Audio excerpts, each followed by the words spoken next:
कांग्रेस भाजपा की है टक्कर, डॉक्टर आइस तोमर पर नहीं है सपा का सिंबल, KB त्रिपाठी। आदाब, आप देख रहे हैं अपना मनपसंद यूट्यूब चैनल तेज बरेली न्यूज। बरेली मेयर पद के लिए कांग्रेस के प्रत्याशी डॉक्टर KB त्रिपाठी ने आज चुनाव चिन्ह प्राप्त करने पर हर्ष व्यक्त करते हुए और मीडिया का धन्यवाद देते हुए कहा कि मेरा संकल्प है कि मैं रोजाना 2 से 3 के बीच मीडिया कर्मियों से रूबरू रहूंगा और अगर मुझे मेयर का पद मिलता है तो मैं यह वादा करता हूं कि मेयर के कमरे के बराबर एक कमरा मैं पत्रकार बंधुओं के लिए आवंटित कर दूंगा, जो 5 साल तक रहेगा और 24 घंटे खुला रहेगा और वह अपनी समस्याओं का समाधान करवाएंगे, शहर की समस्याओं को हमसे रूबरू करवाएंगे। एक पत्र दिखाते हुए उन्होंने कहा, कॉलेज के चेयरमैन ने स्वीकार किया कि उनके पास नगर निगम की 59 हेक्टेयर जमीन है और इसका वो भुगतान करने को तैयार है या इसके एवज में वो जमीन देने को तैयार हैं। तो मैं मीडिया को बताना चाहता हूं कि यह इस प्रकार का कार्य उमेश गौतम ने किया है कि नगर निगम की सरकारी जमीन को दबा रखा है मीडिया के माध्यम से। पूर्व में इस जमीन का क्या हुआ, उन्होंने इसका भुगतान किया है या जमीन वापस की है। डॉक्टर IS तोमर के नामांकन के बारे पर बोलते हुए डॉक्टर KB त्रिपाठी ने कहा कि वह समाजवादी पार्टी के निर्दलीय उम्मीदवार हैं। अब उनके बारे में ज्यादा कहना कोई समझदारी नहीं है, बरेली की जनता सब जान चुकी है। उन्होंने कहा कि मैं जिन मुद्दों पर चुनाव लड़ रहा हूं वह नाली और गली का चुनाव है, साफ सफाई, मच्छरों के प्रकोप से निजात दिलाने का चुनाव है। मैं वादा करता हूं कि बरेली की जनता को साफ सफाई, नाली भराव की समस्या, मच्छर, बंदर, आवारा पशुओं से निजात दिला लूंगा।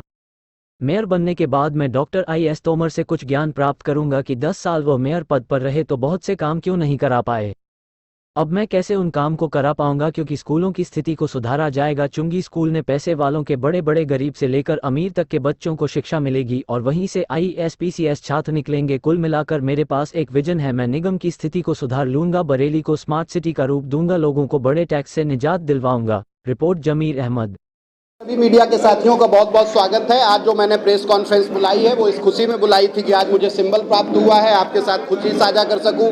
मैंने एक घोषणा की है कि मैं 2 से 3 मीडिया के साथियों से रोज मिलूंगा और वो प्रक्रिया अभी तक जारी है। मैंने उसी में एक संकल्प जोड़ा है कि यदि निगम में बैठने का मौका मिला तो मैं मीडिया के साथियों के लिए उस बिल्डिंग में महापौर से बड़ा एक कक्ष आरक्षित कराऊंगा, जिसमें मीडिया के साथी 5 साल तक मेरे साथ दोपहर का भोजन करेंगे, शहर की समस्याएं बताएंगे और उनके साथ जाके हम उस समस्या का समाधान करेंगे और वो कक्ष 24 घंटे खुलेगा, इस बात की मैं गारंटी देता हूं। दूसरा मुद्दा ये था कि एक आज सुबह मेरे कार्यालय में एक व्यक्ति आया और वो मुझे एक चिट्ठी दे गया। वो चिट्ठी मैंने अब देखी तो मुझे बड़ा आश्चर्य हुआ कि इस चिट्ठी में कई इन्वर्टिस की चिट्ठी थी ये, और इसमें महापौर साहब के हस्ताक्षर है, चेयरमैन इन्वर्टिस यूनिवर्सिटी के। उन्होंने बताया है कि माननीय उच्च न्यायालय के आदेश पर जो जांच हुई उसमें 0.590 हेक्टेयर जमीन इन्वर्टिस के कब्जे में है और नीचे लिखा है कि इसकी जो भी मूल्य प्रार्थी से लेना चाहें ले लें या मेरे गाटा संख्या 30 से ये जमीन ले लें। तो 2006 की लिखी हुई चिट्ठी है, पुरानी चिट्ठी है, आप लोगों की तो जानकारी में होगी, मुझे कोई दे गया तो मैंने कहा ये मैं साझा कर लूं। ये उन्होंने प्रतिलिपि भी की है, सचिव नगर विकास, आयुक्त बरेली मंडल, जिलाधिकारी प्रशासक नगर निगम बरेली। तो आज इसकी क्या स्थिति है ये पता होना चाहिए और माननीय महापौर साहब को ये बताना चाहिए कि इस समस्या का क्या निदान हुआ है। ये आज वो जमीन वापस हो गई है, पैसे चले गए, तो ये एक मामला था। मैंने कहा मुझे पता लगा तो आप लोगों से भी साझा कर लूं। वो चिट्ठी आपके सामने है। अगला मामला ये है कि मैं जिन मुद्दों पे चुनाव लड़ रहा हूँ, ये चुनाव नाली और गली का चुनाव है, ये मच्छरों को कम करने का चुनाव है, ये बिजली, सीवर, पानी, सफाई, कूड़ा, यही समस्याओं का चुनाव है। कोई राष्ट्रीय मुद्दे तो इसमें बहुत होते नहीं हैं और इन्हीं पे ये चुनाव चलेगा। लेकिन कल एक बड़ा नाटकीय घटनाक्रम हुआ। एक पार्टी जो उछाला जाता है कि भाजपा की सबसे बड़ी विरोधी पार्टी है और कहा जाता है कांग्रेस तो कहीं लड़ाई में नहीं है, उस पार्टी ने कल अपने प्रत्याशी का सिंबल वापस करा लिया, नामांकन ही वापस करा लिया परसों। और उसके बाद आज EVM से जो सिंबल बटे उनमें देखा कि साइकिल का सिंबल ही नहीं होगा EVM पे। अब साइकिल का सिंबल नहीं होगा तो भाजपा से लड़ कौन रहा है? कहीं समाजवादी पार्टी एक ही सिक्के का दूसरा पहलू तो नहीं कि एक तरफ भाजपा लिखा है, एक तरफ सपा लिखा है, और इसीलिए लड़ाई अपने बीच दिखाई जा रही है कि चाहे तुम आ जाओ तब भी सॉलिड वेस्ट मैनेजमेंट नहीं शुरू होगा, चाहे तुम आ जाओ तब भी सॉलिड वेस्ट मैनेजमेंट प्लांट चालू नहीं होगा। तो ऐसी साजिश में आज जब जनता के बीच था तो मुझे पता लगा जनता कह रही है कि अब तो कांग्रेस से सीधी लड़ाई है, और हकीकत में ये लड़ाई आज तय हो गई है कि IS तोमर साहब के बारे में क्या कहा जाए, निर्दलीय प्रत्याशी हैं और उनके चुनाव का मात्र एक उद्देश्य है कि उमेश गौतम लड़ेंगे तो हम लड़ेंगे, उमेश गौतम नहीं लड़ेंगे तो हम नहीं लड़ेंगे। ऐसा हमें मीडिया के साथियों से और प्रकाश में आया, जो अखबार में आया मैंने पढ़ा। तो अगर जो कोई व्यक्ति सिर्फ इसी मुद्दे पे चुनाव लड़ रहा है तो उसका निगम को लेके तो कोई विजन ही नहीं। और निगम में ऑलरेडी उन्हें 2 बार मौका मिल चुका, 10 साल उस कुर्सी पे बैठ चुके हैं। अगर जो उन्होंने ठीक काम किया होता तो आज ये बरेली ऑलरेडी स्मार्ट होता, इसके 40 वार्ड स्लम की तरह नहीं होते। तो ऑलरेडी बरेली की जनता 10 साल उन्हें अजमा चुकी है, देख चुकी है।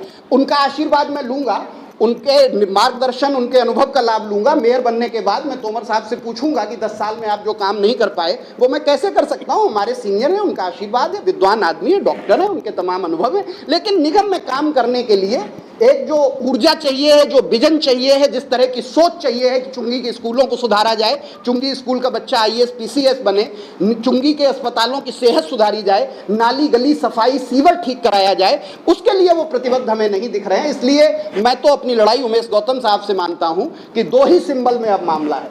साइकिल तो गायब है, और या तो कमल का फूल या हाथ का पंजा, और आज बरेली मन मना रही हाथ के पंजे।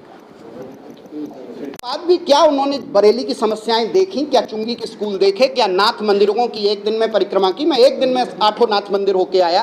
क्या हर वार्ड को उन्होंने जो स्लम बस्तियां होती हैं उस स्थिति में नहीं ला दिया है? बरेली के आधे वार्ड स्लम की स्थिति में हैं, और आप बदलता बरेली चमकता बरेली अपनी किताब में दिखा रहे हैं। एक वार्ड को 214 करोड़ रुपए दे रहे, एक वार्ड को 5 साल में 70 लाख दे रहे, एक वार्ड और दूसरे वार्ड के बजट में 400 गुने का अंतर कर रहे। तो कई तरह की अनियमितताएं हैं। आज सिंबल मिल गया है। अब ये नाली गली के मुद्दे पर ये चुनाव बरेली में, निगम का चुनाव उमेश गौतम जी के साथ इसी बात पे लड़ा जाएगा। धन्यवाद।